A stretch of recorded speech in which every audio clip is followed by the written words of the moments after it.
The number you have.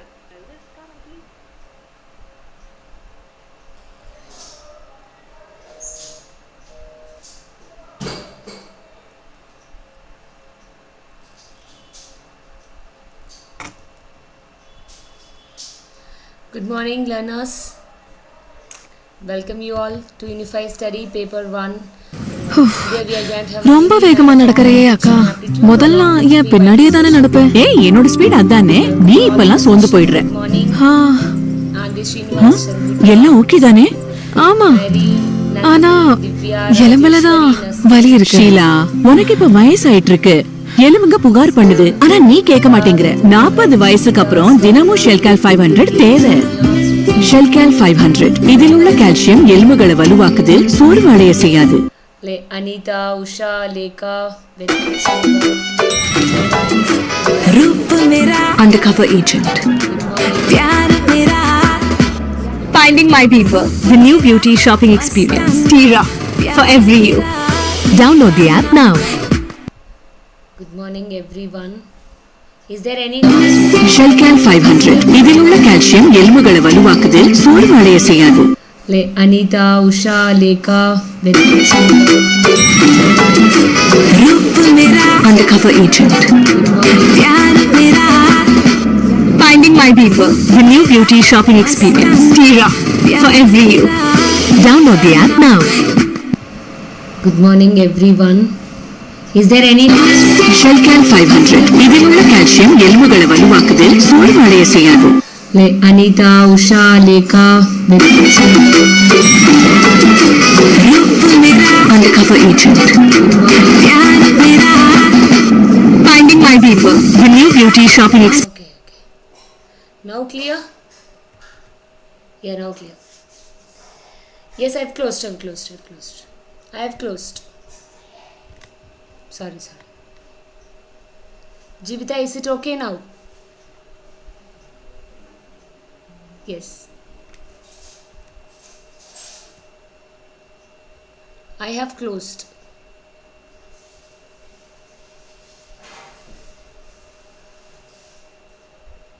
Yes. Now clear. Thank you. Everything closed.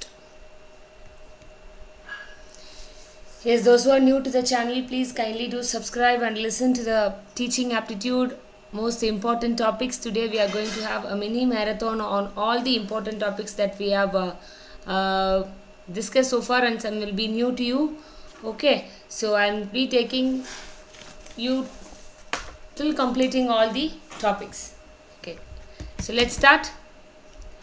Okay, so first of all, I would like to say sorry for postponing with 1 hour. I was not able to avoid, so that's the reason I avoided to postpone to 10 o'clock. Okay, first I would say sorry for you. And today, those who are new to the channel, please do kindly subscribe. And we are offering a paper 1 course on the Unify Study app. The description was given in the description. Link is in the description, so please kindly follow the link. So let us start. Teaching aptitude, most important topics. Yes? Okay. So see, according to teaching models, we have a basic teaching models, that is pedagogy, andragogy, heterogogy. What do you mean by pedagogy? Is teaching of children, we call it as pedagogy. You have to remember it's a kind of a kids, right? Kindergarten level teaching, we call it as pedagogy. Or we will be telling is the people who are doing pedagogy level of education, they will be a dependent on whom? They will be dependent on the teachers, right? That we call it as pedagogy. Next, andragogy is a type of learning where it is being meant for adults, and where they are self-directed learners. Already we have learned this kind of things under the levels of teaching, where pedagogy is mainly meant for memory level teaching and is being proposed by whom? It is being proposed by Herbert. Okay, memory level teaching, right? Memory level teaching proposed by Herbert. Note down all the important terms so that it will be useful for you when you do revision. So I have given you quick small points so that you can make your revision, right? Pedagogy is for teaching children and it is being done at the memory level and is being proposed by Herbert. Okay, right. And then next comes andragogy. Andragogy is meant for learning for adults. So adults, those who do self learning, right?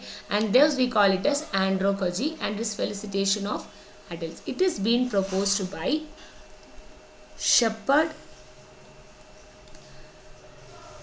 McNaugh's Shepherd. Okay, McNaugh's Shepherd is a person who proposed the andragogy. Well, here we are all learning, right? And this we call it as andragogy. Yet what we are learning now, we call andragogy. We are learning on our own. We are doing self-learning, right? Self-directed learnings, right? That we call it as andragogy. Where here we will be having a help from our teacher. Some kind of a person who will be helping you to learn something, right? This we call it as the andragogy. And next comes heterogogy.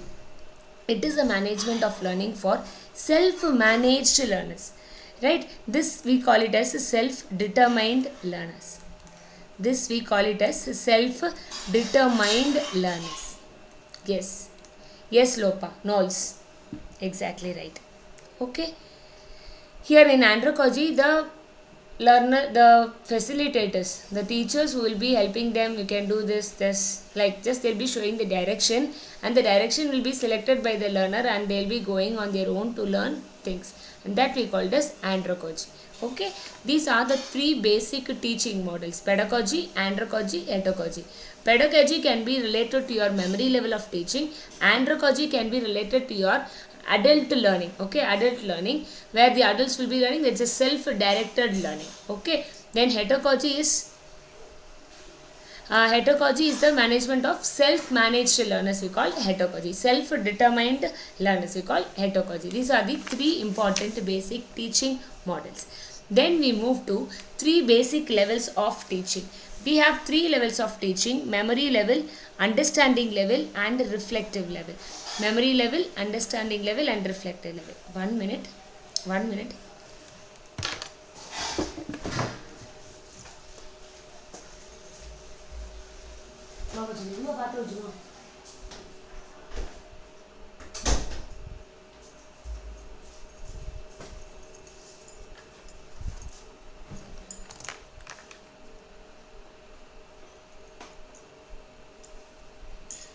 So we have three levels of teaching. One is memory level, understanding level, and reflective level.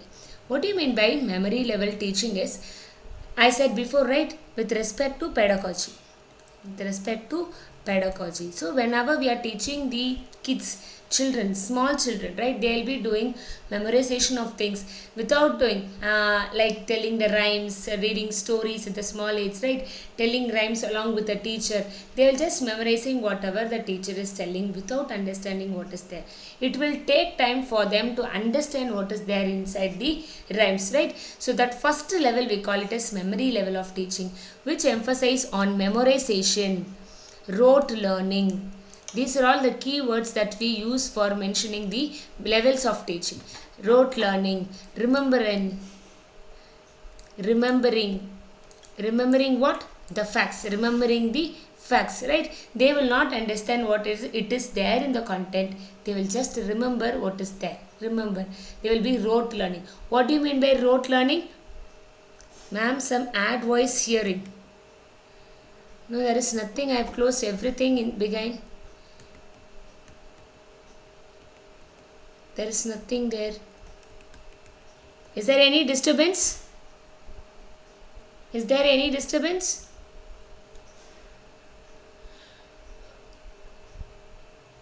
Is there any disturbance?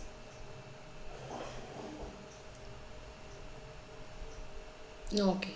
What do you mean by rote learning? Means just simply by hearting things without understanding the meaning, just getting in the information, that's all.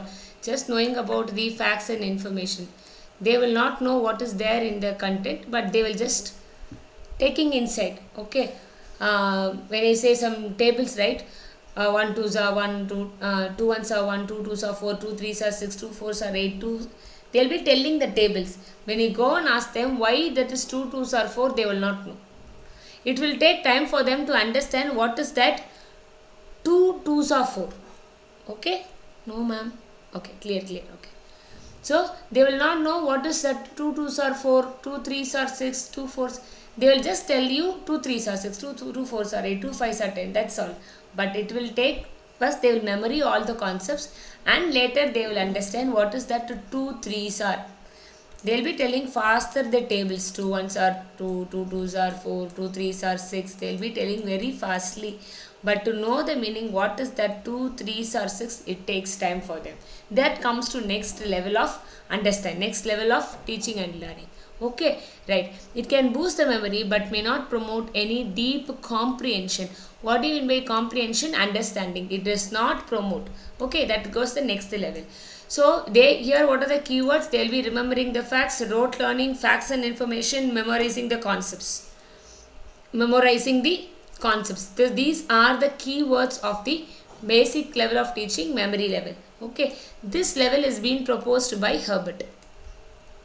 This level is being proposed by Herbert. Okay, what will be the, who will be that, what is the role of a teacher, what is the role of a learner? The teacher will be active and the learner will be what? He or she will be the passive listener. The learner will be a passive listener, because the teacher will be taking all sorts of decision, what to learn, what not to learn, will be taken care by the teacher, where the learner or the children will be simply sitting and listening. Whatever the teacher says, they will take into their mind, and that is the working of the learner. So they will be passive. So what is the kind of a motivation? The motivation will be given fully by the teacher.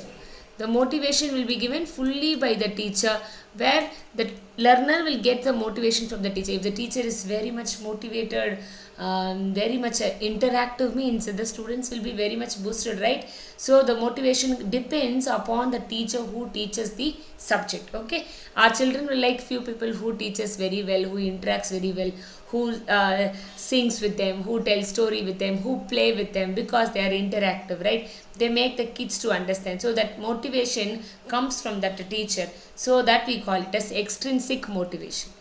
So under memory level, we say the motivation comes from the teacher, and that is going to be the extrinsic motivation, right? And how they teach subjects here, they'll be teach subjects by giving drilling again and again and again, ask them to tell again, and that's what called drill. Okay, we call it as a drill. Okay, we call it as drill. Okay, then we will make you to recall all the concepts, as in our kids schools and all, play schools, KGs and all.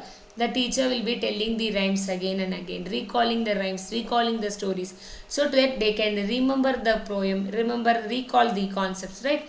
This is about the memory level. Next we move to understanding level. This is the second level of teaching, and this is a thoughtful level. What do you mean by thoughtful level? Thoughtful, you will learn something before, and now we are going to know a new one. So that I am going to compare, I am going to understand more about that concept. And that is being proposed by what? By whom? This is proposed by Morrison. And here what you will do is, I will be understand the content. So already I have learnt, okay, the children have learned 2 1s are 2, 2 2s are 4, 2 3s are 6, 2 4s are 8. Now what they will do is, they will understand what that 2 2s are 4. They will understand when 2 times something is multiplied by, it will becomes 4. It will becomes 4 objects they will be understanding. So this teaching method is all about the students understanding the content. So that in the way we have to teach, so that we can make the students to understand. So before understanding anything, the student needs to have the knowledge about the thing, that is the memory level. This is the second level of teaching. Sir, somewhere we have given its prerequisite. Have you seen in all types of learning, we have a term called prerequisite. Before learning this content, you are supposed to be known with this one. Prerequisite is necessary. These topics we have to be understood. So only when you remember all those things only, we can understand this concept. That's what the level of teaching, the second level, understanding level, proposed by Morrison. And the keywords are understanding the concept, comprehend. Okay, what do you mean by comprehend? Comprehend means understanding. Okay, right. It involves activities like debates, discussion, explanations, and when we give exemplification means I will giving you examples for all the things. Through examples, when I teach something, understanding level. See, now I am giving you some examples, right? For everything I am giving you examples, so that I will make you understand, because we are all adult learners. So we have so much of experience in our life regarding things, so I'll be telling you with that thing, so you will be able to compare and comprehend the things, you can understand. That we call understanding level of teaching. Here when you take the teacher and learner, both the teacher and learner will be active, both the persons will be active. Okay, here the motivation will be from both the side, the teacher and also, okay, both the people will be motivated equally, they will be motivated, and this is called understanding level. The teacher will be act as a facilitator. Okay, will be act as a facilitator.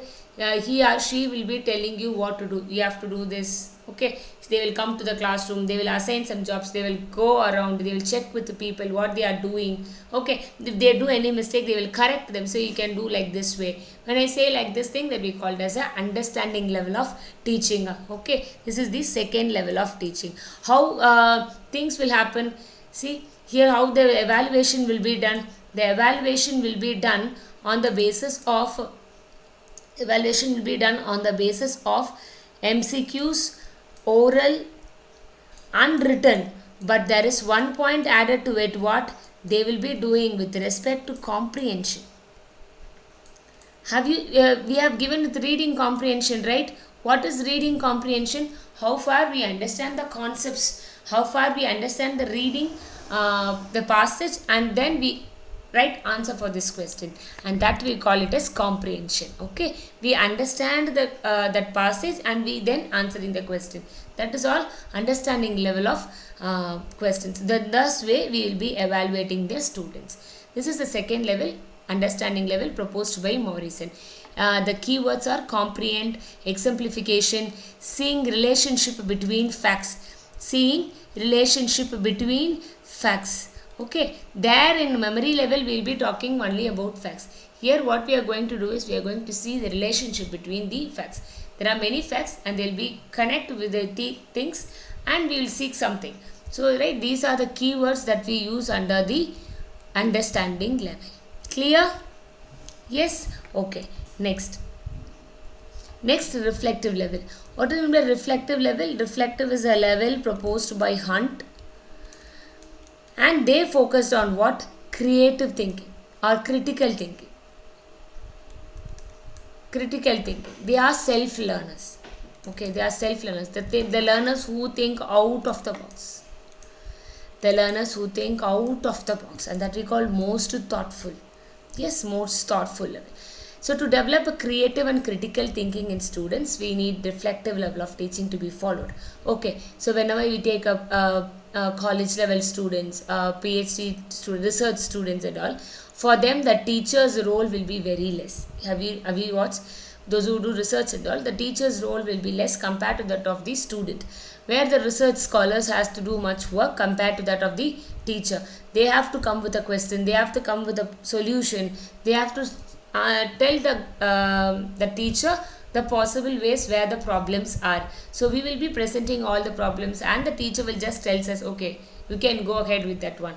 So we will be the learner will be able to identify all sorts of problems, find the possible solution, and they will be a people who can make decisions, who can take decision. They will be independent thinkers. They do not rely on a teacher, they rely on themselves to take decision, and that we call it as what? Reflective level of teaching. What is the role of a teacher here in the reflective level is the teacher will be very passive. Okay, the teacher will be very passive. So that is the third level, we call it as a reflective level of teaching, and it is being proposed by Hunt. And the keywords are critical thinking, creative thinking, out of box thinking, problem solving. So these are all the keywords that we use for reflective level teaching. Clear? Practically they will be employing what they have learnt, ma'am. Yes, they would have learned something in memory level, and they have learned something understood in the understand level. Now they are going to apply in the next level that we call it as reflective level. So whatever they have learnt, they are going to apply, and that we call it as what? Reflective level of teaching. Clear? Yes. Yes, PhD scholars. Yes. Next. Next we move to objectives of teaching. What are the objectives of teaching? In teaching we have what is an objective? We are going to teach to make the change in the student side. We need to make a change in the learner's behavior. We are going to teach. That is the main objective of teaching. How will these change will be evaluated? That is the question. Okay. Objective is nothing but need to make a change in the learner side. Are you all clear with the concepts that I have taught you before? The two concepts clear? Yes?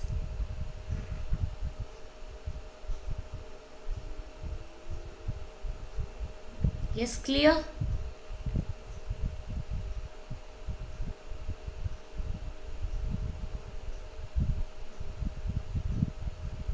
The concepts clear?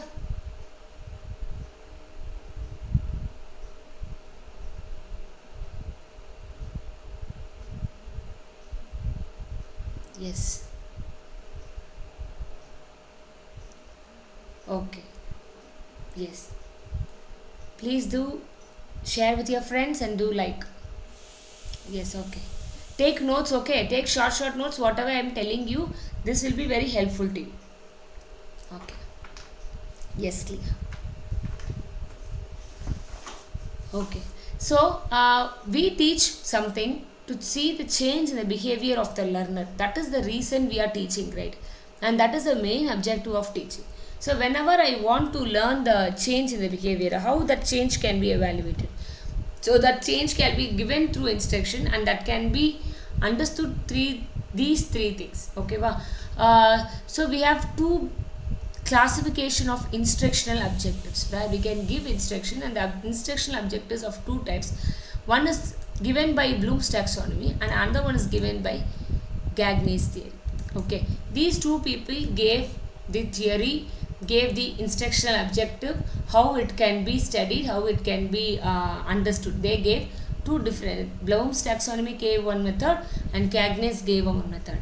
So first we will see the Bloom's taxonomy that we have learnt before. So Bloom's taxonomy work on three major concepts, that is cognitive, affective, psychomotor, CAP theory. Cognitive works with your knowledge, affective works with your attitude, psychomotor acts with your skills. That we have told before. This is your head, this is your head, this is your heart, and this is your hand.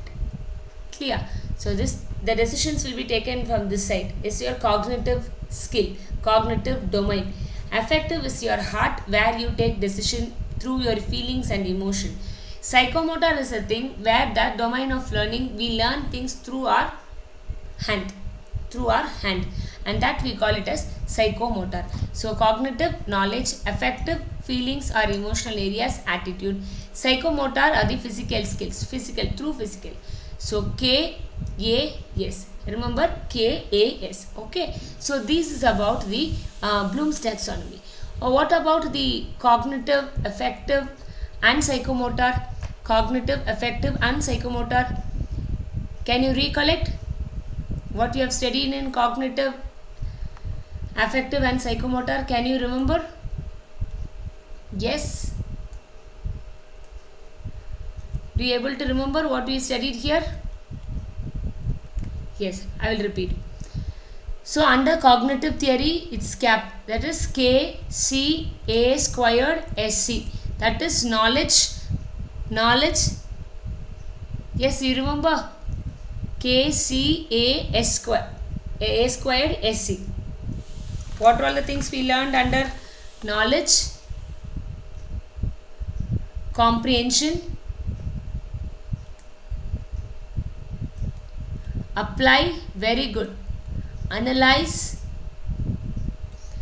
synthesis and evaluation. So these are the things, these are the division that we study under the cognitive domain. We study under cognitive domain. K-C-A squared S-C. Note down the mnemonics. Under knowledge, what we do, we know what is that thing. Remembering concept will be done under cognitive. Comprehension, when we understand something, it comes under comprehension. See, all these division will be done with respect to our head level. with respect to our head level, with respect to our brain we used to do, with respect to knowledge we used to do, right? So say example, if you learn some theory, you will just get the theory inside, you will get the knowledge of that new theory, and what you will do, you will understand, oh, this is what they have given, you will understand, and then you will apply in the real life situation, and then you do some kind of analysis, and then you combine those things with some other thing, and at last you will be doing the evaluation. This is your all done with respect to your head, with respect to your brain, with respect to your knowledge, and that we call it as cognitive domain. And these three domains been proposed by Benjamin Bloom in the year 1956. In the year 1956 by Benjamin Bloom. Benjamin Bloom. First domain is cognitive domain of learning.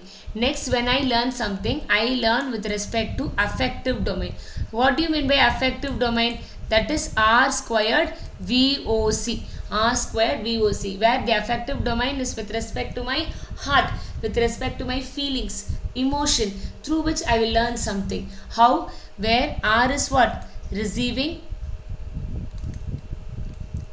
responding, valuing, organization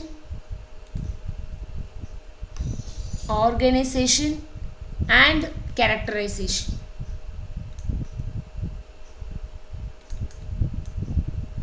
Yes, very good, characterization.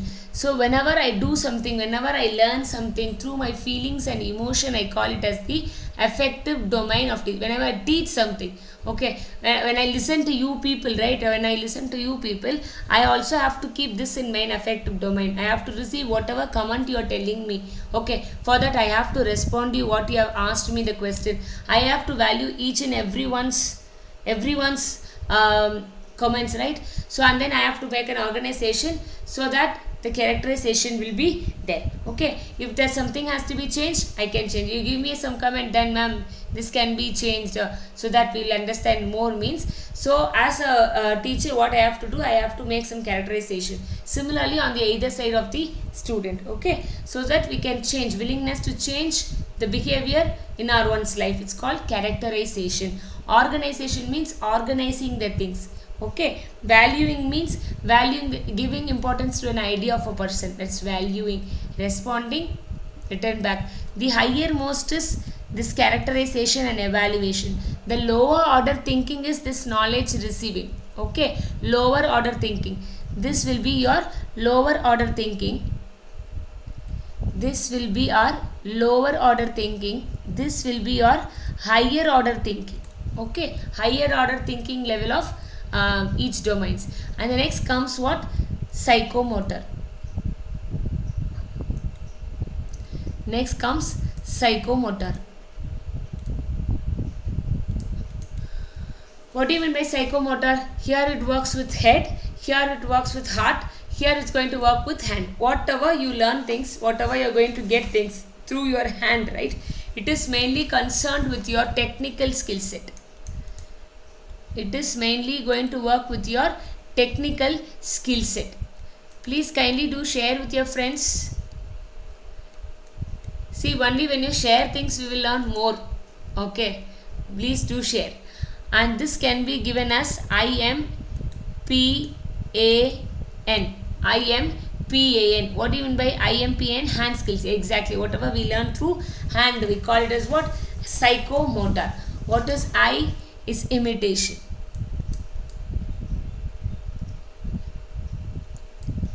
Imitation. What is M? Manipulation. What is P? Precision. PRECISON. Precision. What is A? Articulation. Articulation is A.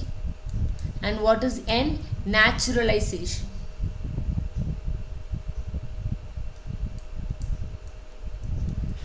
Yes, very good. Imitation, manipulation, precision, articulation and naturalization.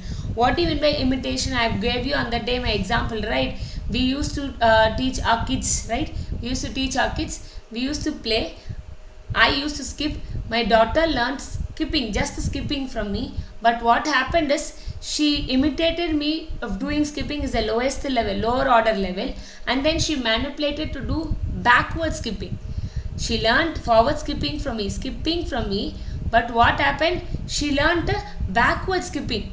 From me. And then what happened is she made it very precisely by doing repeatedly again and again without stopping, without any she used to start to skip. And what do you mean by articulation? The efficiency level of skipping has been improved, the effectiveness has been improved, and what will happen one time, it will become a natural event for that child. Okay, skipping will become a natural. If you ask them to get up in the at the night, when she asks you to skip, she will skip anything. You used to say, right, and in the middle, when we ask somebody to get up and do something, if they have been habituated to it, they will get up and do. Some kids will stand up and say some rhymes, right? Sometimes they will used to play, or they will used to fight in the dream, right? They will just getting up at the middle of the night, and they will be talking something, and they will be telling the rhymes and all. They have been naturalized with that thing. You understand? Yes. So that we can remember. That's why I'm giving you this example. IMPAN. This is a technical skill. First we'll be imitating something, and then we will apply our skills to get manipulated, and then we'll be repeatedly doing. It will become very precise. Articulation, it will be very effective and efficient. We'll be using. Naturalization is means what? We'll be habituated of doing this thing, right? That is naturalization. Okay, the skill will be internalized into myself. I'll be adapted to it, to doing. So I'll be very skilled person in doing that thing. Clear? So that is naturalization. These three things are the higher order level of skills. Sorry, not skills. High order level teaching. It's evaluation level teaching, characterization, naturalization. These are all higher order level of teaching, and the knowledge receiving imitation will be the lower order level of teaching. So you may get question with your meaning. You may get question with respect to cognitive, with respect to affective, with respect to psychomotor. Here it works with what? Here it works with head. Here it works with heart. Here it works with hand. Yes, clear? Clear? Yes. Please kindly do like the session. Yes. We move to the next one.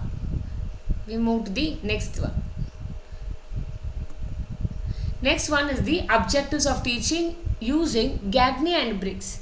Gagne and Briggs also propose some kind of a way where an instruction can be given to a student to make them understand what it's been the objective. Okay, first we have to get the attention of the student. Okay, first here I am going to teach you what I have to do is I have to make you sit, to make you listen. Okay, I have to gain your attention, I have to hook you, and then I have to prepare. See, today we are going to do the marathon on teaching aptitude. These are all the important concepts we have to going to learn. So let us get ready. I'm orienting why we are reading this. Of learning these concepts, will be having a clarity of the concept, so that will be do better in the exams. I am orienting you, and I stimulate you the recall of prior knowledge. So I'll ask you whatever you have studied, please kindly remember, so that we can do more here. So I will stimulate your knowledge, your memory, to recall the previous things that we have studied. Okay, I stimulate your memory. That is the third one.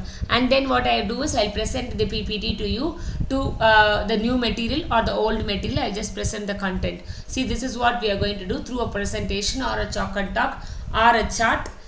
In any form, I'll be going to present you the content, and then I'll give you some kind of a guidance to you. See, this is how we are going to learn this. This is how this experiment is going to be done. So I'll give you provide the learner a guidance how to learn that content, how to learn that content. I'll be giving you. And learning alone is not important. What I have to do is I have to elicit the performance. What do you mean by elicit? Means taking to the next level. Just reading the concept alone is not going to help you. We have to move to the next level. We have to understand the concept. We have to again and again practice. I am giving you all one day, one DI in our app, right? In our app, we are doing one day, one DI. What is that one day, one DI? Why I am giving you daily one day, one DI? I have gained your attention. Why we are doing? What is the importance of data interpretation? Okay, I have oriented you. If we do our data interpretation, definitely we will be getting more marks. And I'll be stimulating you. See, these are the previous concepts that we learned. We know ratio, we know percentage and all. I'm explaining you so that you'll be clear with the percentage. Okay, we have done percentage, ratio, we have to find out in this way. You'll be having all those concepts in your mind. And then I'll give you a new DI one day. So when I look at the new DI, what you will be doing is, I'll be telling you, for this DI, you have to follow this procedure to find out the answer. Okay, you will be clear. And then again, what I'll be doing is, I'll be giving you more and more DIs or more types of DIs, so that giving you practice, you'll be doing DI to the next level. So the difficulty level will be increasing by means of practice. So whenever you do and present to me, whenever you answer me, I'll be telling you these are the things that we can change so that we can do it fast. So I'll give you informative feedback to the learners. And then what I'll be doing, assess the lesson objectives have been learned or not. What is my lesson objective? To learn DI, to do it quick, to give you more practice. So I'll be looking at the objective whether it is attained or not. If it is attained, it is good. Or I have to enhance the retention and I have to transfer. Okay, enhance the retention. Retention means what? Yesterday we had a question with respect to retention. What do you mean by retention? What do you mean by retention? We had a MCQ question with respect to retention. The retention level. Retention level. What do you mean by retention?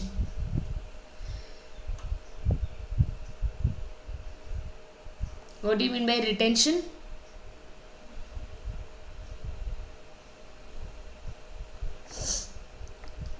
Yes. Keeping in mind. Okay. Yes.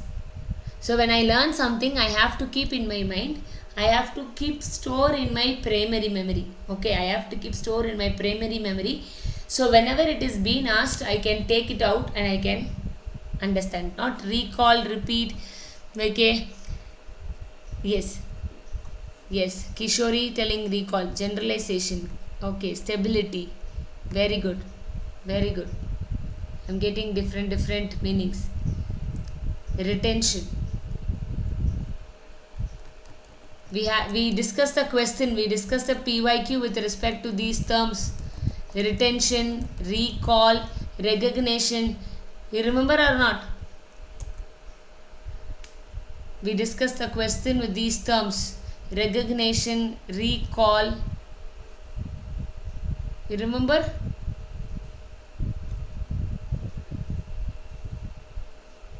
No. Okay, Mani Jain, it's right. What do you mean by retention? Means keeping it in my memory. Okay, I will be keeping that concept in my memory so that I can recall. Only if it is there in my mind, I can recall. If there is nothing inside my memory, will you be able to recall? No, right? So if it is there only, I can able to recall. Okay, so then we will recall. What do you mean by recognition? Recognition. We have a term like learning, retention, recall and recognition. Today you are learning, I hope there are few concepts which we learnt before, right? So already we learnt cap theory, that Bloom's taxonomy we learnt. So if you would have learned it properly, it would have went and stored in your memory. Yes. Now I am talking about cap theory. Cap. So when I tell you back again cap, what you will be doing, if it was being stored in your memory, you will recall. You will recall, right? You will recall. And then you will recognize, yeah, right, this is what we learnt on that day. You will recognize. You understand the concept, what I am telling you? You understand the concept? Yes. So I learned cap theory. I have learned cap theory. If I have learned properly, it will be there in my mind.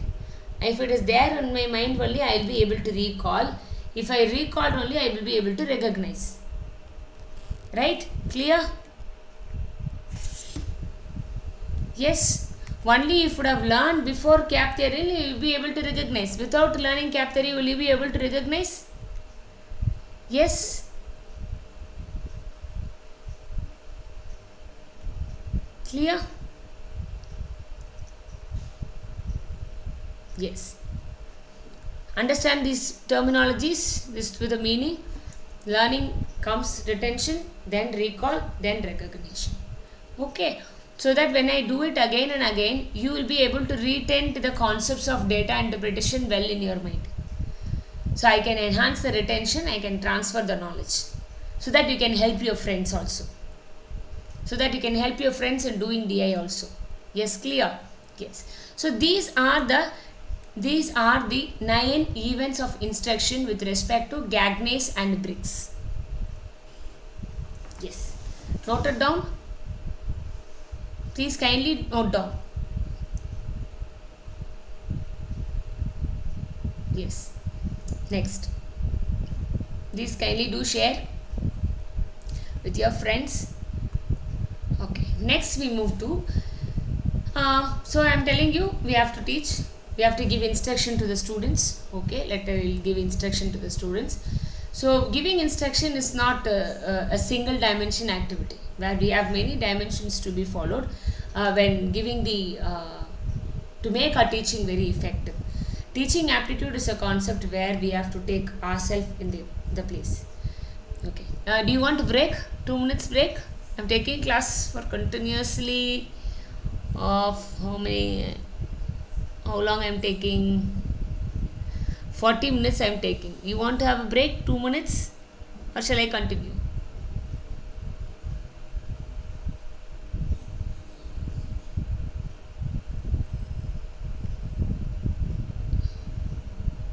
I'm taking continuously class for a long time. Do you want to take break? Just 1 minute.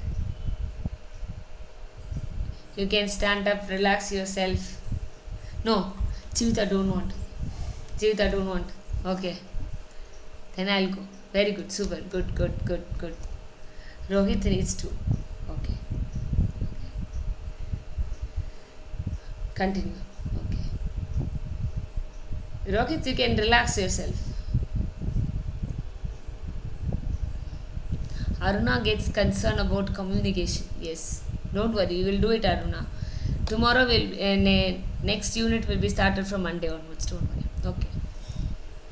Hi Tamim. Tamim. Yes. Okay, I'll go slow. Don't worry. Okay, you can have some water.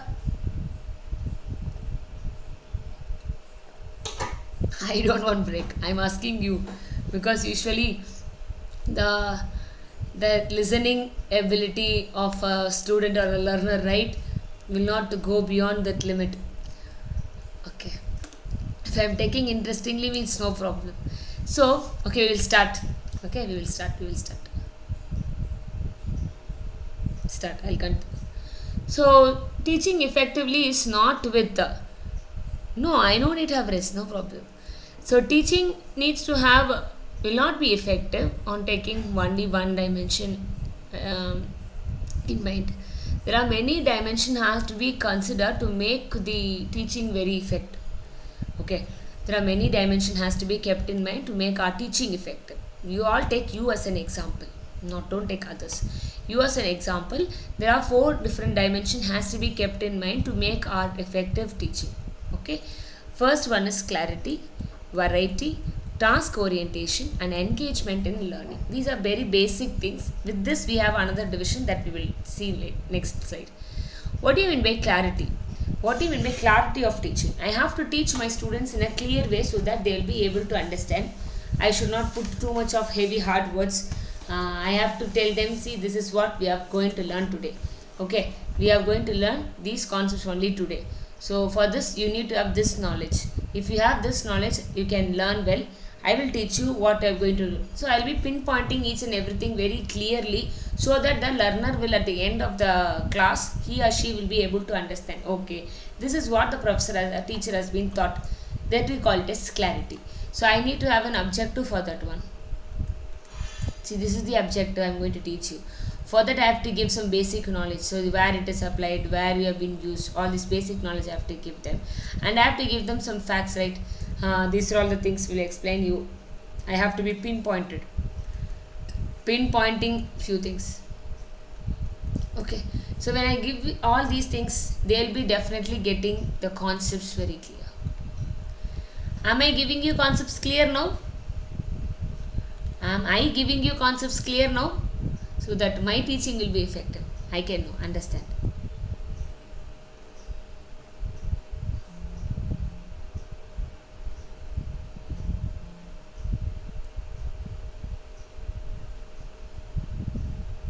Yes.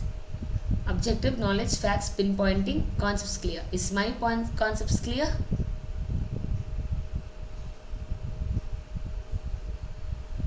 Yes. Yes. So that we call it as what? Clarity. And next comes variety. What do you mean by variety? This is with respect to, thank you. This is with respect to instruction variety, through which I am giving you instructions. Okay, see, now I am using a PowerPoint as a presentation material, an instruction material. Here I am using a white background with a red color strip. Okay, it's a red background with a red color strip, and some points are being given in maroon color and some in black color, some are bulleted, and there is a white background, and at the corner you have my image, right? So with this I am taking you class. This is my instructional variety I am using. There is some kind of a stimulus here. What is stimulus? That background is the stimulus that makes you to learn things. If I give some kind of a dark, bright, say example yellow color, green color, if I give, what will happen? Your eyes will be strained, right? You will not be able to listen. So how a instruction variety is. Okay, and how I am using my gesture to convey you my teaching. So that is the instructional variety. Whether I am just sitting erect and talking to you, or whether I am using my gesture, how my body language is being used, and all these things we call it as what? Instructional variety. If you take a physical classroom, here I am in an online classroom, but if you take a physical classroom, right, what we will be doing is we will be moving around the students, we will just getting into the tables and corners and come out in, and then you will be checking what they are doing, just to encourage them, right, so that everybody will be attentive inside the classroom. So you'll just get into the students and ask somebody to stand up. You'll ask them, oh, tell me what is the answer for this question. If I ask me, that's a kind of an instructional variety. Okay, how we interact with them is also an instructional variety. Standing near the board like a lizard and teaching is another type, but when we get into the type is also another type. For few things we have to stand in with the board or with a presentation only, we can't get down. But there are few things where we can get down and we can teach them something, and that we call it as instructional variety. Here I cannot stand, right? Here I cannot move. I have to sit in front of my laptop, so my face will be covered to you. I can write here only. So this is my instructional variety. It's clear, right? Okay, and I can also use some kind of an animation. That will be an instruction variety. I can use some kind of a presentation. That will be some kind of an instruction variety. Okay, I can, when I go for a physical class, I can get around to my students ask them questions. Okay, get around the students and asking some questions will also a type of an instruction variety. Yes, clear? Yes. And this we call it as instructional variety. This is one dimension. Another, task orientation. Okay, what is my task today? I am going to give you a mini marathon on teaching aptitude. I am going to teach you some important concepts so that you will be able to understand along with the PYQs. This is my task today. So I have to set my goal, what I am going to do today. So I need to set my goal. It should be goal oriented. The teacher should be goal oriented. And the goal, setting the goal alone is not important. Making into action is most important, action oriented, and it has to be achieved. And it has to be done with the fullest motivation and involvement. It has to be done with the fullest motivation and involvement.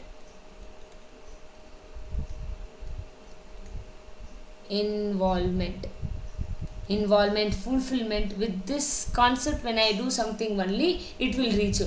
If I do it for namesake, like sitting like this and blah blah blah blah, when I say some blah blah, it will not definitely reach you. It can be applicable in physical classroom and also in the online classroom.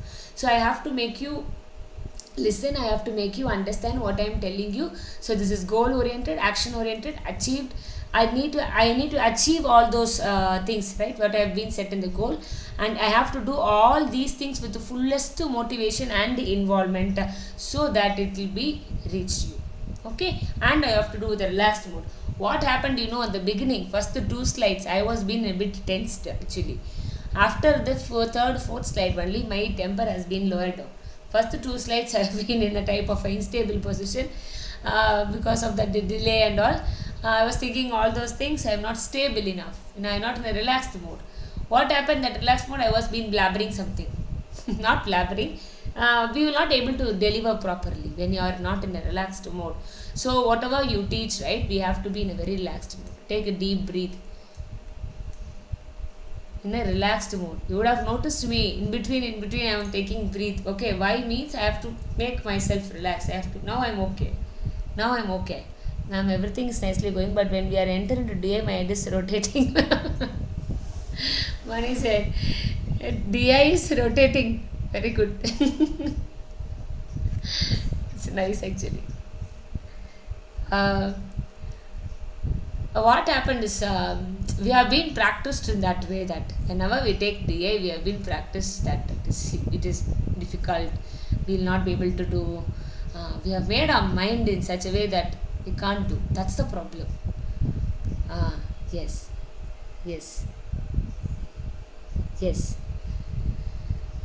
I've told you that conscious, subconscious, right? Don't be very much hard, right? Definitely you can do. You trust yourself that you can do. When you say that you can do, only it's possible. If you okay, that we can do it, by practice it will come. Relaxed mind is very much important, right? So after this relaxation mode comes, right, the points I deliver will be very clear. So first 2 slides was very much tensed of, in the kitchen some utensils sound are being here, I guess getting, because everything is silent, right? I'm scared of whether that sound will disturbs you, so that's why I went and closed the door. Everything is there. So the relaxed mode, we have to be a task oriented. That's a task orientation. So a teacher should give a clear content. The teacher should use variety of instructional materials. The teacher should be a task oriented person. My task is to take subject today, so I have to be a task oriented. Okay, yes, we will see next, Jivita. Yes, we'll do next one. And then engagement in learning. What do you mean by engagement in learning means what? What do you mean by engagement in learning? I should make you to learn things. Okay, make some kind of a things. Daily giving you DIs makes you to do what? I have developed an activity of doing DI daily.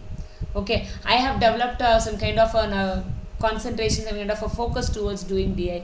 I have created some kind of a push on your mind to do the homework regularly, daily, that DI, or else you will feel guilt. Oh, they have given daily one DI, I have not done enough DIs. So what you will do, you will be automatically practiced to do DI. Okay, right? And also on the other side, I will also be in terms of engaged in learning new things. If I am not, I cannot give you effective teaching. Yes? This we called engagement in learning. And then from here we have one more concept called, I'll give you a new page. As everybody is asking about that key behavior and all, I'll give you.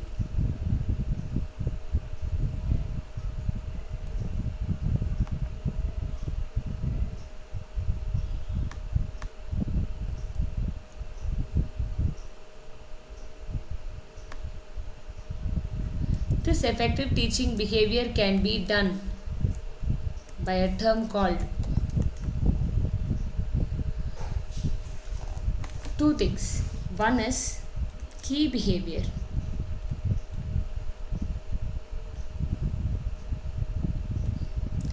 Another one is helping behavior.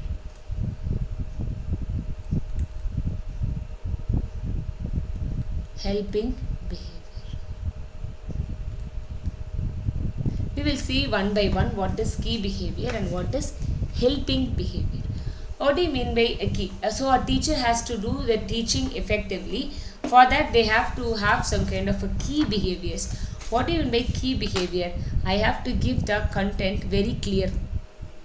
Definitely, without any doubt, the teacher has to give the content very clear. Okay, the lesson, sorry. The lesson has to be very clearly taught to the students. The lesson has to be taught in a clear way, and that we call it as lesson clarity. This is the key behavior of a teacher to be followed. And the second one is instructional variety. Instructional variety. Whatever types they used to teach, right? The last slide we discussed, right? Instructional variety. They have to use a different instructional variety to teach the students. Next, third one. I hope yesterday you all got confused with this question which ma'am was taking. I looked at that video and everybody get confused in this teacher task orientation, ACD option. Teacher task orientation. So the teacher has to be spent more time on giving the content. Right? Just I'm telling you, right? I have to be task oriented of giving you the mini marathon on teaching aptitude. I have to create all the possible content. I have to organize and I have to give you. That is teacher task orientation.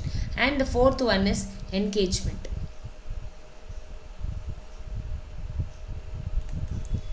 Okay, engagement in learning time.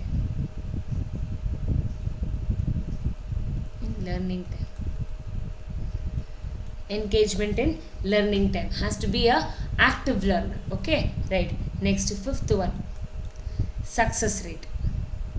So the success rate of the student will tell that the teacher is being behaved effectively in the classroom. Yes, effectively in the classroom. These are the 5 key behaviors, and these and next one is your helping behavior. So the key behavior is what? They have to teach lesson in a clear way. He or she should have a clarity, and he or she should have a use a different instructional variety, and he or she should be a task oriented towards teaching, and he or she should be engaged in the learning time and also make students to learn, and he or she should be create or produce a good success rate in terms of learners. Okay, so that is the terms of a key behavior of a effective teaching. When I parallelly move to the helping behavior, what will be there? And this can be remembered in terms of LITES. LITES, lights. LITES, lights. Okay, so when I move to this opposite side, helping behavior. So the teacher will teach us effectively. There are some key concepts has to be followed, and there is another term called helping behavior has to be done on the part of the teacher. That's first one is what? First one is using student ideas and contribution. Using student ideas and contribution. So if I want my students to learn better, okay, they should not be dependent. It starts from our kid at home. Okay, we have to help them to think. Okay, you take this as an example in our home itself. Starts from your home itself. Okay, whenever we teach something to our kids, right, to a son or your daughter, your children, either in your school, in home, at college, wherever, right, we have to follow these kind of behavior. So have to be clear. Different varieties, I will be telling them that lesson, and I will be interested towards the thing. I will be engaged in learning those concepts so that that child will be getting high success rate. These are key behavior. When I go to the opposite end, I have to help that student to think or to bring out their abilities, right? So that is also an effective teaching, and that we call it as a helping behavior of a teacher. Helping behavior of a effective teacher. Yes, Gary Borich, yes, is coming. After completing, I thought of writing. So using student ideas and contribution.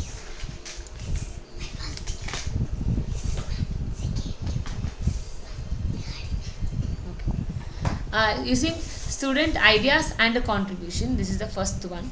Second one, what I'll be doing is I'll be structuring things. What do you mean by structuring is I'm taking some concept. Okay, I'm taking my concept.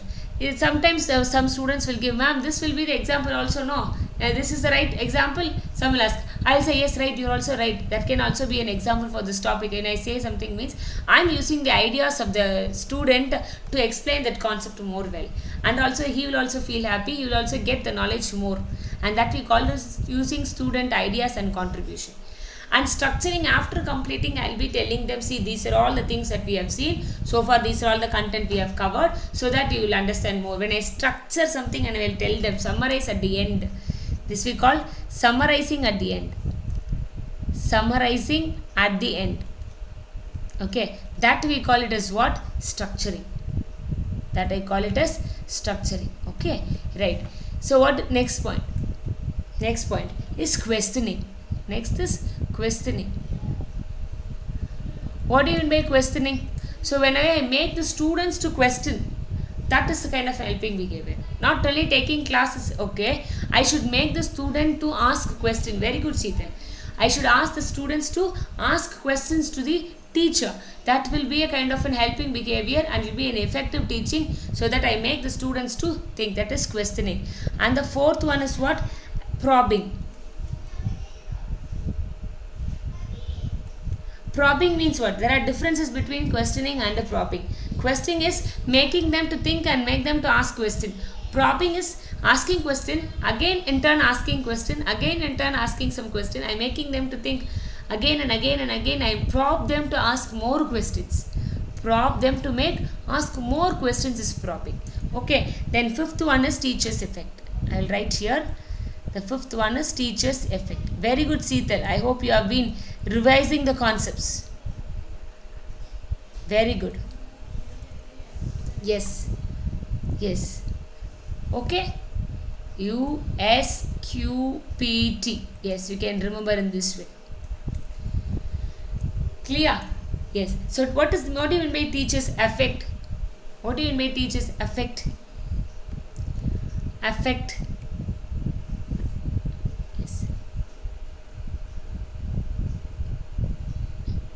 No, Rohit, helping behavior is also with respect to teacher. So in turn, how we make my student to do effectively, I am helping them. In turn, my teaching is being effective. We have to help the students to think in that way. Yes, clear? Yes. So, if we don't have the teacher, we can't do all these things. We don't have a teacher and student, right? Without the student, I can't make them to think, use their ideas. To whom will we structure? To whom will we make them to ask question? To whom will we make them to probe? Yes? Yes. What do you make teacher's effect? Teacher's effect. There is a difference between effect and affect, right? Effect and affect. Effect and affect.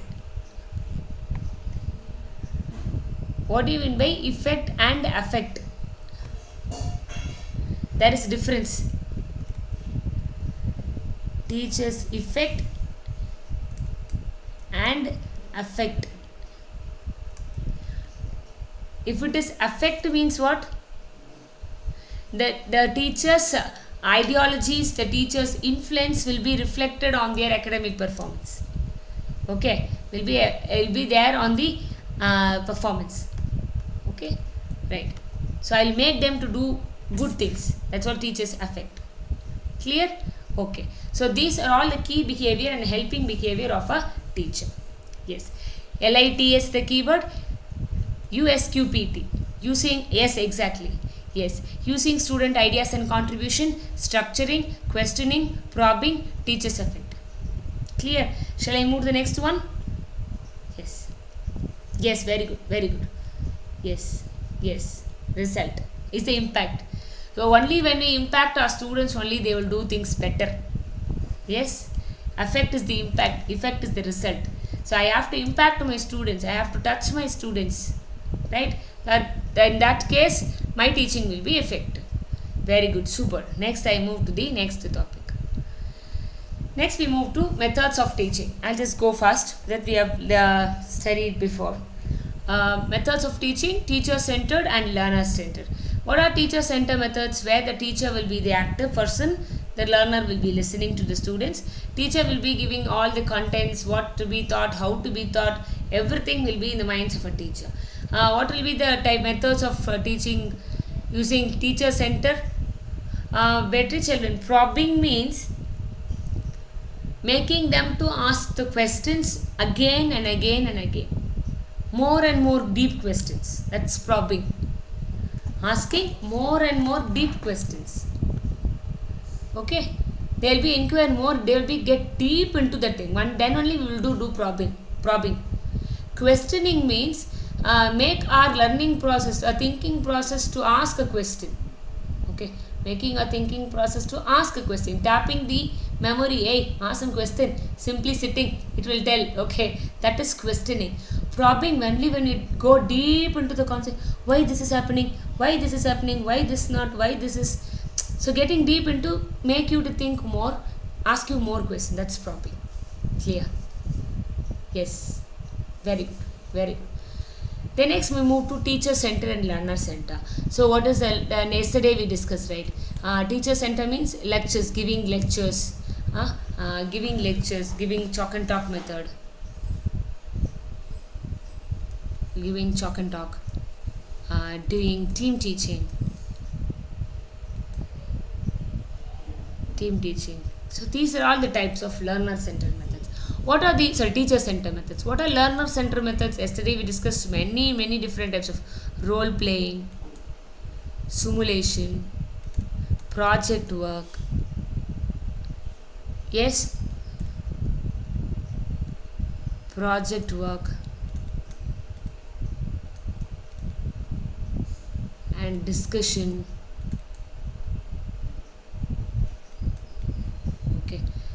Discussion. Yes, doing presentation. Okay, doing group discussion and doing case study. Very good. Doing tutorials. These are all the different, and doing assignments. Yes, heuristic methods and programmed instruction. Okay, programmed instruction and doing brainstorming.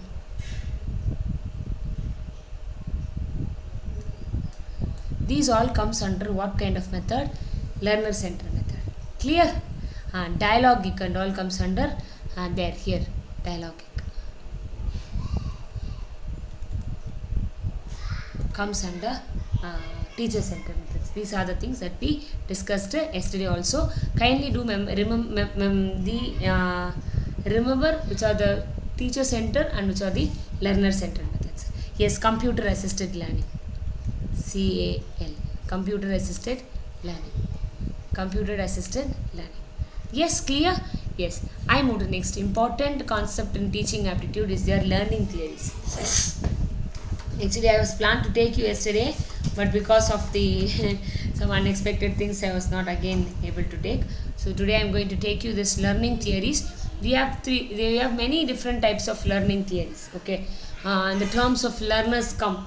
When the terms of learner come, we have many different types of theories are there proposed by different proponents, and here we are going to see the important proponents proposed by behaviorism theory, cognitive theory and constructivist theory.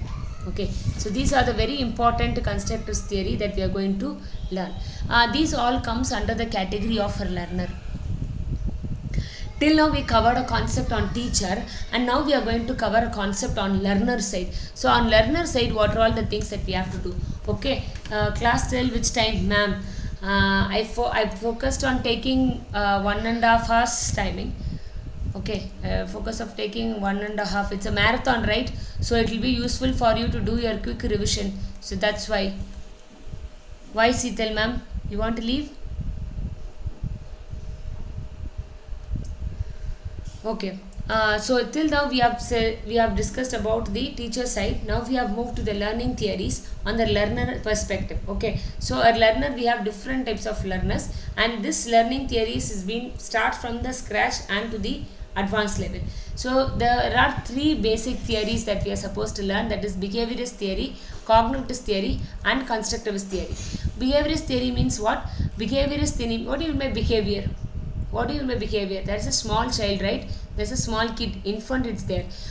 It will be learning some things by means of looking at something, looking at their parents, looking at the people who are there in their home. So through that thing they will be learning, and their behavior will be reflected. Okay, that we call behaviorism theory. What do you mean by cognitive theory? Cognitive works with what? It works with our mind. It works with our mind. It's with our brain it works with. So whatever we have gained, the kid will learn something. Till it is very small, it will be very quiet and good child, right? Whenever as its age grows and all, what will happen? It will understand what has been happening, and it will be internalize things, and it will change. Okay, that is cognitive theory. At one stage what will happen is they will construct their own knowledge. Okay, they will construct their own knowledge, and that is constructivist theory. Okay, so first theory is behavior theory, second one is cognitive theory, third is constructivist theory. Okay, human learn through their experiences by associating a stimulus with either a reward or a punishment. Take a small child, a very small kid, 1 year kid, something. Okay, they will be behaving in what they see. Okay, that is behavior. Cognitive, they will put into their mind and they will do some kind of an internalization, and then they will behave. What is third one? They will construct their own knowledge, and that is constructivist theory. We will see one by one these things. Okay, first thing is the learning theory, behaviorist theory. So behaviorist theory is a school of thought that believes humans learn through their experiences by associating a stimulus with either a reward or a punishment. Every student have an attitude of getting a reward, not only a kid, ourselves, adult also will having a attitude of getting a reward.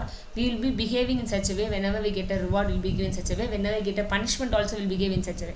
Okay, so that is behaviorist theory, and there are many proponents being proposed this learning theories like Pavlov, E.L. Thorneke, Watson, Skinner. All these persons worked on this theory, in this behaviorist theory. Okay, so a major categorization of behaviorist theory of two things. One is classical conditioning. See, all these topics were asked in the recent time questions, so that's why I am taking you this. Classical conditioning and operant conditioning. Classical conditioning is proposed by even Pavlov. The example for this classical conditioning is the dog and saliva. The dog and the saliva. You remember? Dog, saliva, bone. Whenever at the first time when the dog sees the bone, nothing will be there. After repeatedly showing the bone, okay, it will start, what it will do, it starts to, it will be salivating the thing. Okay, that's a classical conditioning. It at home you have seen the small kid, whenever the mother goes to work and comes back to school, the child starts to cry. What its mother will do whenever a child cry? The mother will lift the child and put it on their shoulder, and they will do some kind of a pampering. The child will become okay. The child needs that warmth, so it will cry. Yes, dog will, exactly. Sometimes what they will do is, they will not have any kind of hunger and all, but after seeing mother they will cry. After seeing mother they will cry. That is the classical conditioning. In a real life, don't go to dog, bell, salivation, bone and all. No need to go there. Take our own example at home. There are many mothers here, you would have seen. Okay, what the child will do is, the child will cry when they are hungry. What we will do, we will pamper them, we will give something, so they'll be okay. Repeatedly what they will do is, they have understood, they have learnt that whenever we cry, the mother will come and lift us. the mother will come and lift us. So what it has been learned there in their mind, so when we cry, the mother will come and lifts us and they will pamper me. So this is the thing. Cry, mother, child. So come and lift. Clear? So this is the classical conditioning is a process that leads to occurring a new behavior through the association of two stimuli. What is the new behavior? Crying. Whenever mother cries, the kid will cry. We will be asking, what is this new practice you are doing? Again and again we will be asking. What is the association? The mother will lift. When she cries, the mother will lift. So that is the association of the stimuli. Okay. When mother enters the door, she will start crying. So that she will come and lift. So this is classical conditioning. Exactly clear? And this has been proposed by Ivan Pavlov. Okay? Yes? Yes, clear? Guys, clear? Next, move to operant conditioning. Operant conditioning proposed by Skinner, and here it is based on reinforcement. Okay, because based on the rewards and punishment, it is based on the reward and punishment. We will be doing operant conditioning, in which a method of learning in which outcomes govern responses. Based on the responses, my behavior will be changed. Yes, yes, yes. So a method, the learning occurs based on the responses. Based on the responses, the outcome will be changed. Okay, that we call operant conditioning. You will see.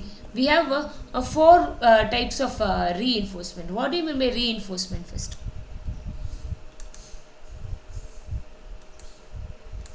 What do you mean by reinforcement first? Reinforcement. Whenever I do something, I'll be getting what? I'll be getting a kind of a encouragement thing, right? It will be in a positive way or it will be a negative way. Yes, a rat theory. Exactly. Exactly, it's a rat theory. Okay. My small suggestion, learners, we go to an example what that Western people have given, but see, in logic we have those kind of things in our day-to-day life itself. Try to compare the rat theory and also the theory which we do at home, so that we will learn better.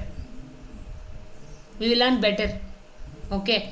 Right. So now I'll give you the examples of for each and every reinforcement that we gain. Okay. First one is the positive reinforcement. When we get a positive reinforcement, praising someone after a behavior which is a positive reinforcement. Whenever you tell me answer, I used to tell my boys, you tell me answer, I'll give you one dairy milk. If I tell you, if I tell them means they will raising up the hands and they will be answering. So what will make them is they will be motivated to repeat the do the action again and again. So whenever I ask, they will raise the answer if I give them chocolate before. That is positive reinforcement. So that we call operant conditioning. Operant conditioning. Based on the outcome, their behavior will be changed. How they got response in the previous thing through which they will act. It's called positive reinforcement. What do you mean negative reinforcement is?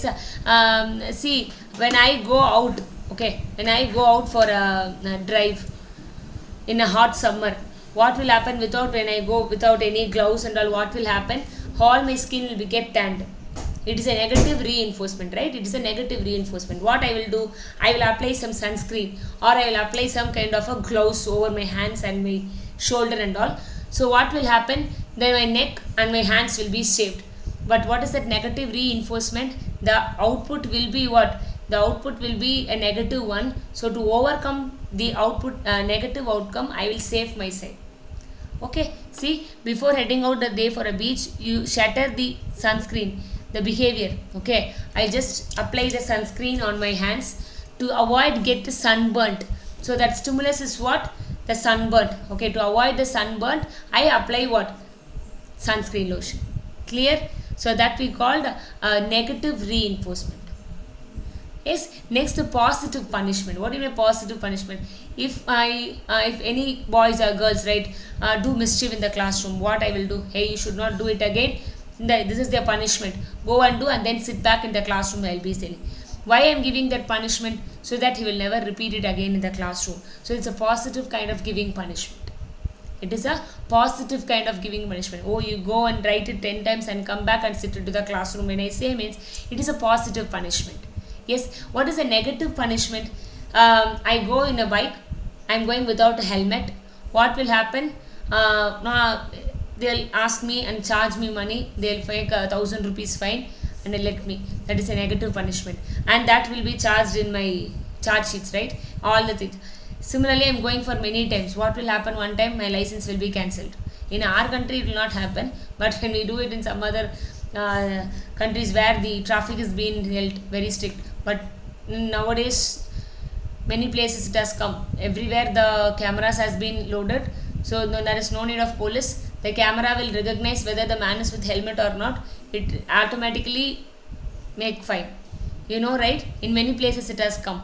Many major cities it has come. Whenever it locates, the camera locates a person without head, the bike number is being scanned and it is be directly fined. Okay, yesterday I got a message in some area, in a place, in some area the camera has been launched. So be careful, you will be scanned and you will be fined. So that's a negative punishment. Your license will be debarred. See, there is two things. You are being fined is one negative thing, negative punishment. Your license is being cancelled. When you do repeatedly, it will happen. That is negative. Clear? Yes, clear. Yes, clear. So reinforcement and punishment. Reinforcement and punishment. Yes.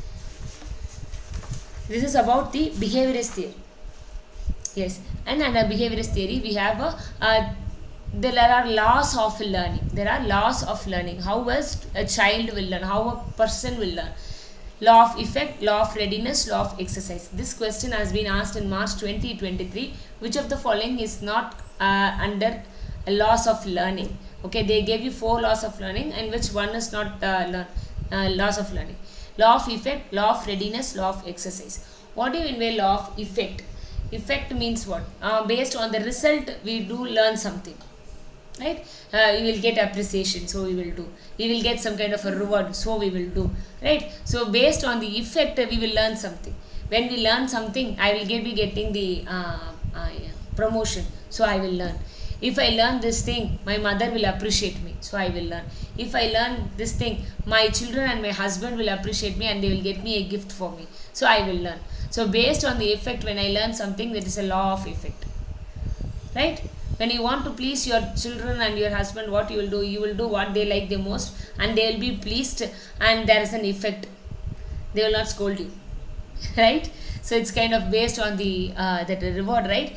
What you get back from them, that's an effect. So you learn something. You learn some new dish and you present to them. That's a law of effect. Law of readiness. What do you mean by readiness? Readiness means I am ready to learn something. Yes, I am ready to learn something. So how much you are ready to learn new things. So readiness, you are interested towards the thing. Not every person will be doing things, okay? That is we call law of readiness. Okay, this is nothing but willingness to learn some new things. Okay, what do you mean by law of exercise? Practice makes a man perfect. Learning theories, behavior will be changed. Behavior will not change by a single stretch. It will be changed by means of doing it again and again and again and again, by practicing again and again and again. It's called law of exercise. That too, when you want to drive a car, right? You cannot learn at the first stretch itself. You have to go to the driving school, you have to learn for 3 months something, right? And you have to get your license, and then you have to practice again. Though you have got the license, you have practiced more. When we go to highways, we have to be very keen. Each and every time when we travel, we'll be getting different experience. That practice only will give us to do. Every time we will behave differently. Yes, law of exercise, do practice to improve something. Exactly. So that we will drive differently. In each highways there will be a different experience that we will gain. Only when driving in different highways only we can learn better driving. We can learn better driving. That our learning will be different. Clear? This is the laws of theory under behaviorist theory. Clear? Yes? Yes. I move to the next one, that is cognitive theory. Cognitive theory is nothing but, see, I have till now, okay, 80 live learners. Thank you for your support. Thank you. I hope these topics will be most useful to you to do your revision. Okay. Okay. I'll move to the next topic. Next theory is learning theory, that is cognitive theory. So I have learned something, my behavior has been changed.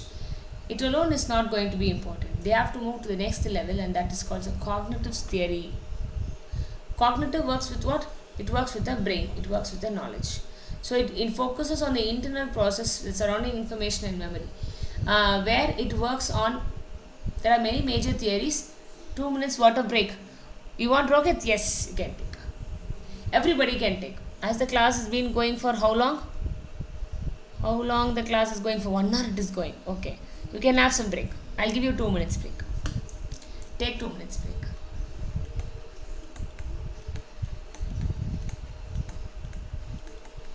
Break.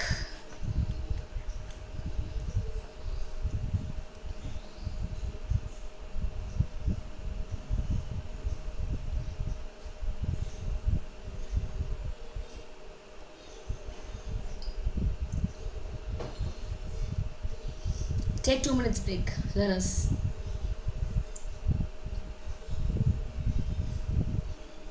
Yeah. Take 2 minutes break, learners.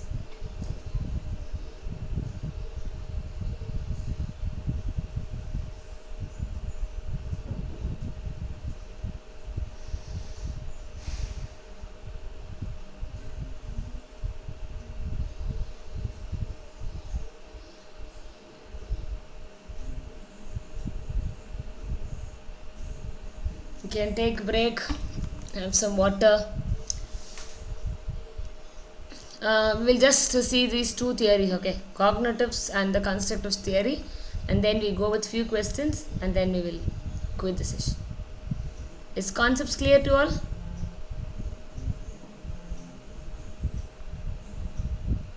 Yes.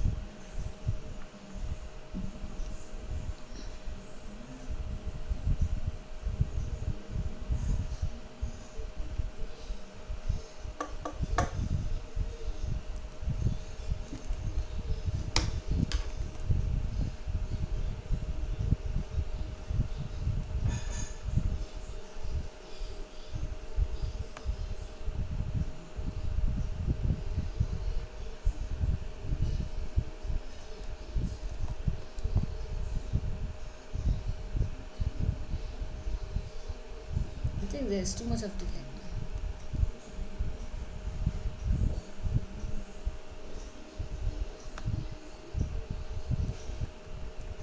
Yes. Thank you, Kishori. Thank you.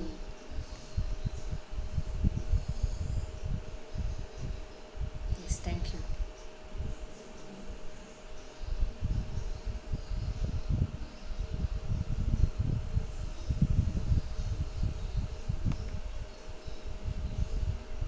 Thank you for your support.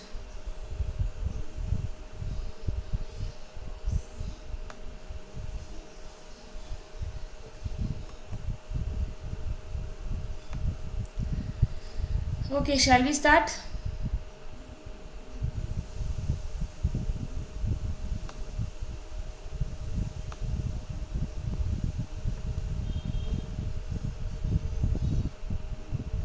Yes, we'll start.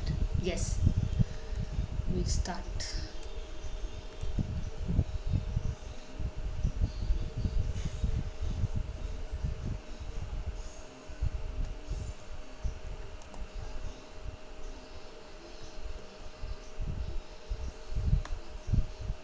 Yes, yes.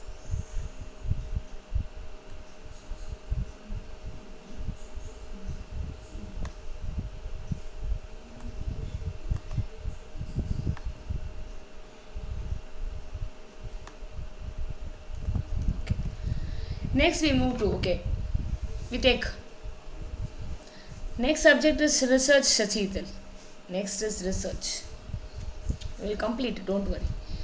Learning theories is cognitive theory. Our next theory is second one. So we have just learned how they behave, that's all. But we don't know what they internalize things. We just watch it, the children behavior, the way they behave only we are looking at. We are not worried about what they think inside their mind. How they internalize things in their mind is most important. That we call it as cognitive theory. So Jean Piaget is most important person who worked on the cognitive theory. that we start this work from the child to adult. Okay, so Jane Piaget's work is on internalizing, how the process is being internalized, how he stores the things into this memory, how he retrieve all these things. We call it as Jane Piaget's theory. Okay. Yes, Vasanti. So there are four things. SPCF, that is sensory motor, pre-operational, concrete, formal. Sensory motor, pre-operational, concrete and formal. Yes, sensory motor means what? Take a child, okay, take a small kid, when he just interact with the environment, with the parents, his or her parents, with the toys and all, right? And from the birth to 2 years, they will be on the stage of sensory motor. And here what they will be do, they will be imitating things. They will be imitating things. Whatever we do, they will be imitating. If we eat in left hand, they will eat in left hand. Okay. If we throw objects, they will also throw objects. So they will be imitating from the imitating. This is sensory motor stage. Pre-operational stages means what? The children who are in the age group of 2 to 7, right? They will be in the stage of pre-operation stage, and there they will be what? They represent the world symbolically. Okay. Symbolically means what? They'll be very much egocentric.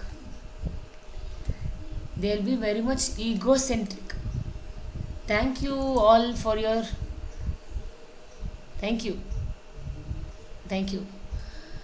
So they'll be very much egocentric, the pre-operational stage. What do you mean pre-operational stage? They will not they will tell whatever they are telling is right. They will ask you why you are telling like this. They will be asking why. Okay, what I am doing is right, you are not supposed to say. But see, when you go to the 7 to 11 years old, they will just stay back and they will think what they are telling. They will think. Okay, they will be learning by means of rules and all. Okay, they should not do. Okay, we will obey them. Some stage it will come. And then formal is the ages 12 and up. We call it as the formal stage of learning. See, this is the first stage. This is the sensory motor stage. They used to build with colors. They will look at the colors. This is red color, this is orange color. When we do like this, we can build. They will have the logic whether this can be kept in the down or not. Okay. Yes. Use word or images. Yes. Okay. See, this yellow is small.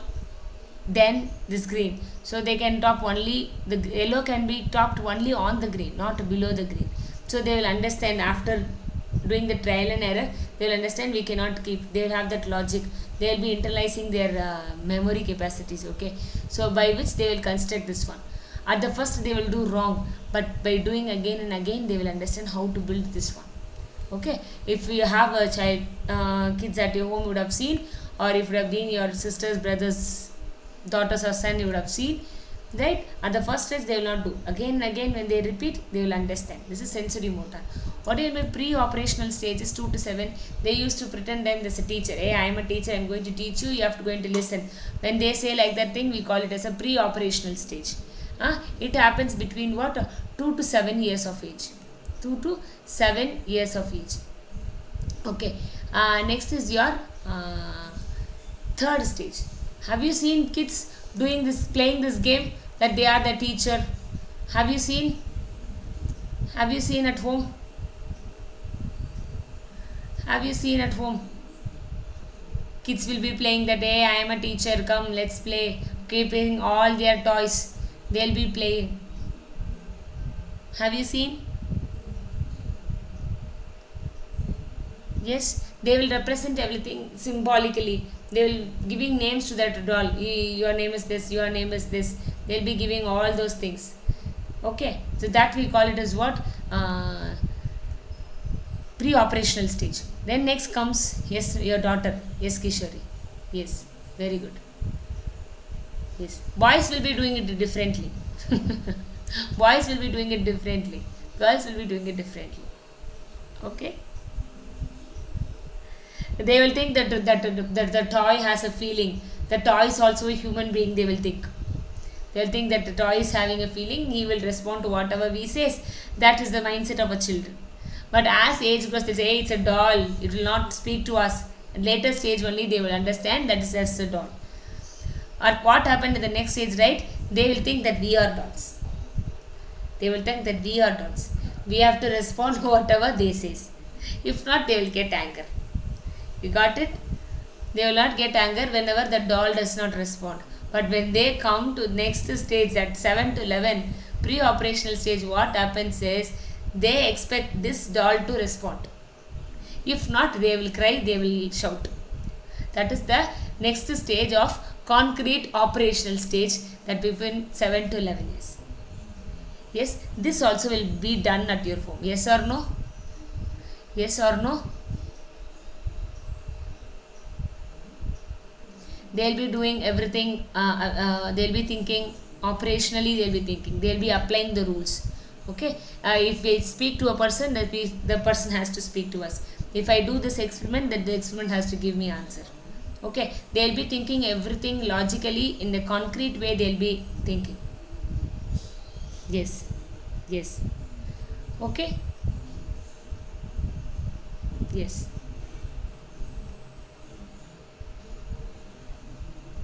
Okay. So in this stage, right, the children will think logically. Logically. Here it will be egocentric.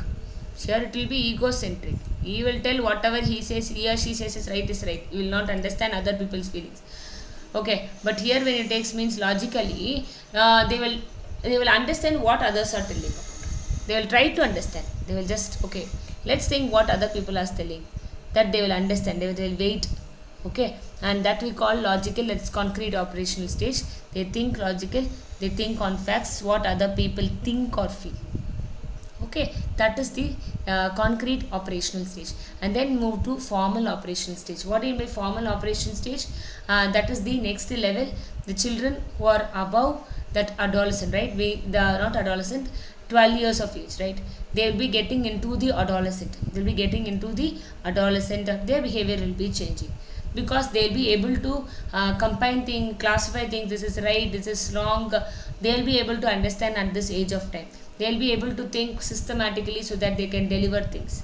Okay, they will be understanding science. They will be understanding the stories, scientific things. They will be understanding, and that comes under the age of formal operational stage, that occurs between 12 and up. 12 and up. Okay. Okay. So this is what about the 4 stages of theory that is given by Jean Piaget. So see, in this Jean Piaget's theory, he has been talked about how our cognitive differs from age to age, how a cognitive thinking age to age with respect to a problem. Yes, clear? Okay, remember this order, this age group, their characteristics. And next I move to one more important terms under this cognitives is assimilation and accommodation. Okay, before getting into assimilation, I have to give you a term called schema. What do you mean by schema? Schema is nothing but what? A structure. If I show my daughter this one, what she will tell is, it's a pen. Okay, why? Because she has been in memory that a pen should be like this. It should have a nib, it should have a body like this, and if you touch and write, it should write. This is what the thing that she had in her memory. If I show her, it's a pen. But originally it is not a pen. What is this? It's a tab pen. It's a graphic tab pen. One way it will be written on a graphic tab, so that it will be there on a PPT or in my drawing, it can be reflected. So now what my daughter will be doing is, so schema is what? A cohesive repeatable action sequence possessing a component action that are tightly interconnected and governed by a core meaning. She will just simple, this is a pen, that's all. This is a schema for her. But what will happen is, first time when she took and she was asking me, Ma, it's a pen, right? I told, no, it's not a pen, it is a graphic pen, I told her. What she was asking me, Ma, what is graphic pen? See, in this tab only you can write. If you write it in this tab means, it will be there in your PPT. She was very much curious and she asked me to open the paint and she was drawing with this one. Okay, so schema is the basic idea what that a person has in its own memory. That is schema. Assimilation means what? As the cognitive process fitting new information into the existing cognitive schemas perception and understanding. Now my daughter is getting a new assimilation. What? Graphic tab pen. So she is now having a new one, graphic tab pen. So that is normal pen. See, this is a normal pen, this is a graphic tab pen. So now she have understood what is this one and what is this one. This can be written on notebook, this can be written on the tab through digital board. Clear? So what it has been happen is, already she had in memory what is a pen, how it should look like. Now the existing cognitive schema is going to be built up, it's been assimilated. New information is being fitting into it about the graphic tab pen. Yes? Yes. Next comes a new concept will be fed into her mind. And accommodation. Accommodation is what? When the new experience is different from what we have encountered before, we need to change our schemas in a very radical way. Same this example. What will happen? She will now understood that this cannot be used in the tab pen, this cannot be used in a paper pen. So now she created a new concept of digital world. So that is accommodation. Clear? Assimilation and accommodation with respect to cognitives theory. Next, last one is constructive theory.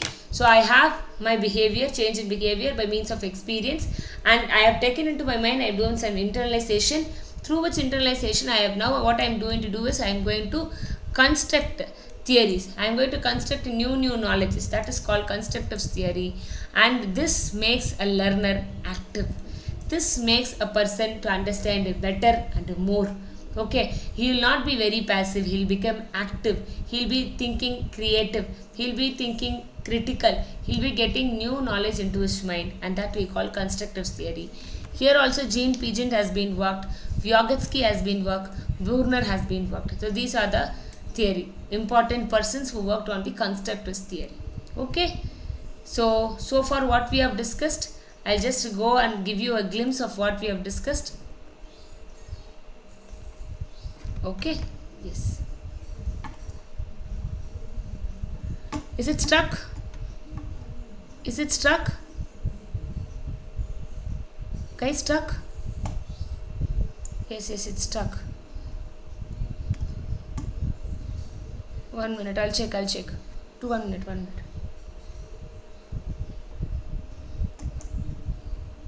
Is it stuck?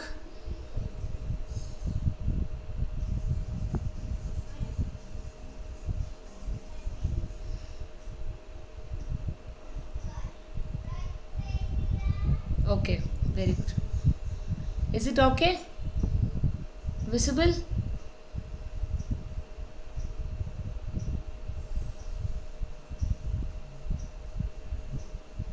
Learners, is it visible?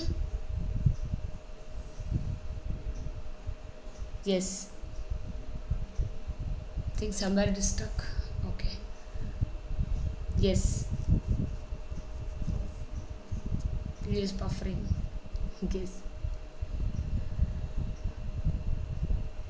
Yes. Now is it clear?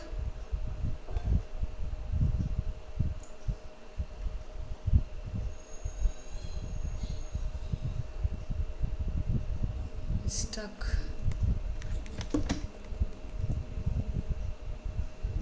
My speed is right. No problem with my speed.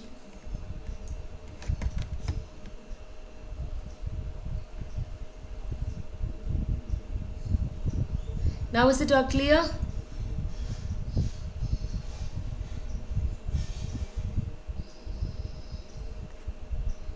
Yes, clear?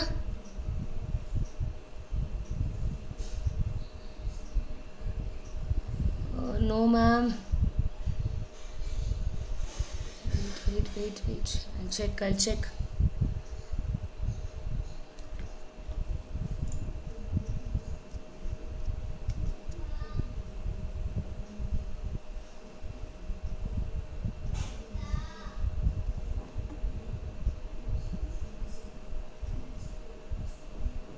Now is it clear?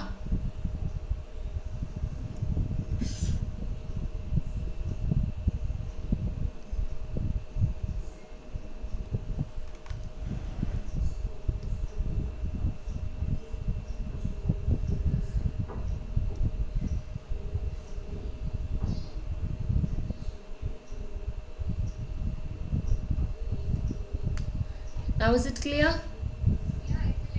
No, ma'am, it was struck, ma'am. My end is correct, but it is strucking.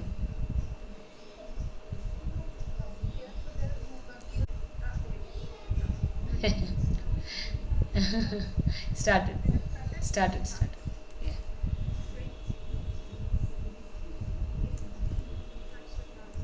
Now clear. Okay, I'll go.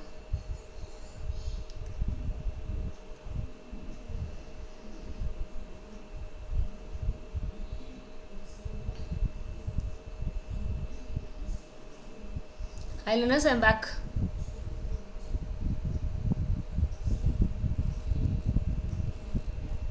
Now okay? Now clear? Now clearer? Yeah, okay. So we will see one more concept and we'll go for thing. Okay, very quick I'll be taking you these things. Please, very quickly I'll be taking you these things so that, yes, clear, but it's stucking somewhere.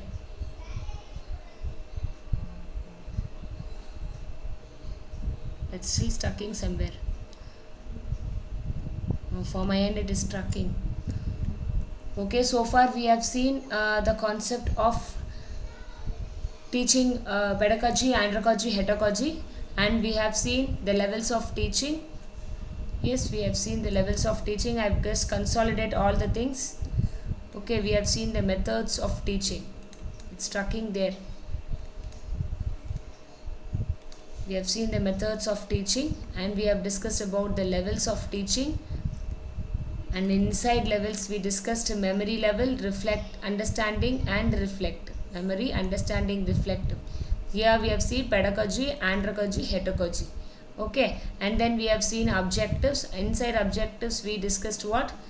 We discussed inside objectives we discussed what? Bloom's taxonomy and Cagney's instruction, right? And then we discussed about the learning theories. So in learning theories we discussed behavior, cognitivist and constructivist theory. Yes, so these are the things that we have discussed so far, and so let me do the other class with the assessment and with the PYQs. Okay, you kindly go through these basic units so that you will be understood well. Okay, do like the session and share with your friends. It's again stucking. I don't know what's the problem. I do check. Thank you so much for listening. Meet you all in the another session. From Monday onwards we'll be going with a new topic on YouTube, and those who wish to join the app, please kindly do join the app for the paper 1 day 1 DI and the modern PYQs pattern. Okay, thank you so much. Like, do share and comment the session. Thank you. Bye.